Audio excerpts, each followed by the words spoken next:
And it's tough. And I think there was I had a big realization, I want to say a few years back, where once I realized how much work it takes to make something truly great and something big, I had this moment of like deep sadness where I realized that I could only do a few things throughout the rest of my life. I was like, oh, I only have like 2, maybe 3 entrepreneurial seasons left in me, which is kind of like crazy to think about. It's like I only get 2 or 3 more big swings.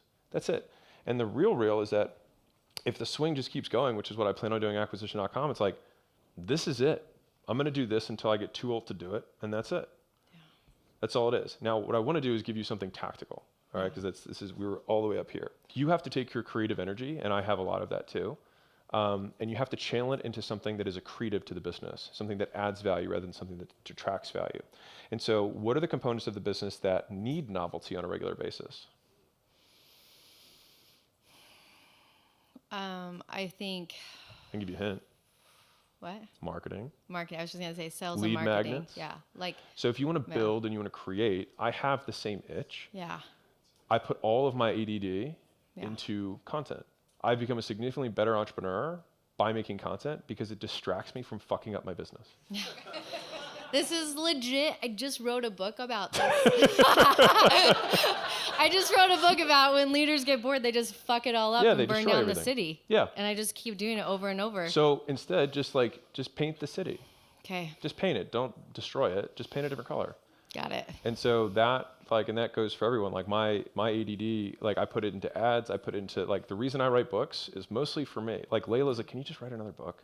Because she's like, you're just getting into all of these things that you should just not get into, right? Yeah. And so the thing is that when I am in writing mode, the business does exceptionally well because I do so little. Yeah. Right? I feel this. Yeah. I don't normally talk about this, but I think this feels incredibly relevant. Yeah. So this is going to feel real for you. Yeah. And everyone else. So let's imagine the business, everyone's revenue here represents this line, your revenue, not the aggregate, but that's your business, that's normal business that's happening. What I realized, this is me, so this is anecdotal, is that whenever I decide to make a change in the business, I see about a 20% decrement or decrease in performance from whatever that change is. So I change a sales process, I change a lead nurture process, I change an onboarding process, I change something that I have to train people up on something new. Now, even if that change is something that I think is superior, I'm still going to have an immediate decrease in performance. Now, if I assume this to be true, which in my experience it's been about 20%, so if you're like, what's the data research behind it? It's Alex doing this, all right? Now, if I think that this improvement is going to make, let's say, a 5% improvement in the business, I think this will improve our closing rate by 5% or something like that, then I'm going to take a guaranteed 20% loss for a potential 5% increase. Bad trade. Now, how many months is it going to take me in order to make up for the 20%? It's going to take 4 or 5 months, right? And it's going to, now, here's the really fun thing, is that on an alternate timeline, you have this thing, but when you leave people alone, they tend to just get better at their jobs. So you'll get the 5% improvement. And so what's happened is that I've actually created this rule, which is that if I don't see a risk-adjusted 20% improvement, so let me explain what I mean by that, which is I need to see a 40% improvement that I think has a 50-50 shot at happening for me to make any change at all. Damn.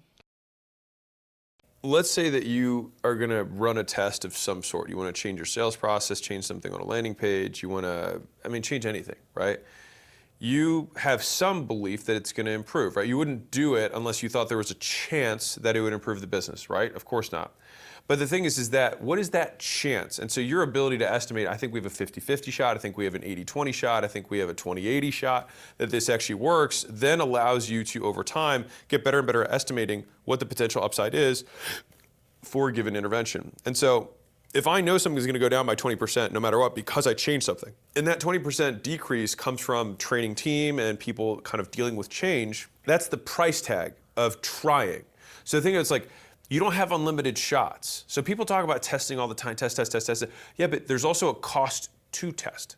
And so if you think you can maybe run only one test, like even on something that's automated, like landing pages, if you change multiple things at once, you don't know where the correct attribution is, like what actually made the benefit or the decrease, right?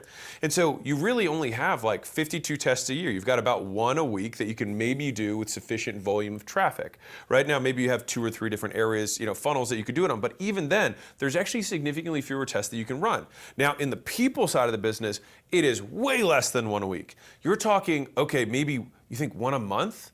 I don't know, it's like we just did this month. Are we gonna really change the process again? So maybe you've got like one a quarter.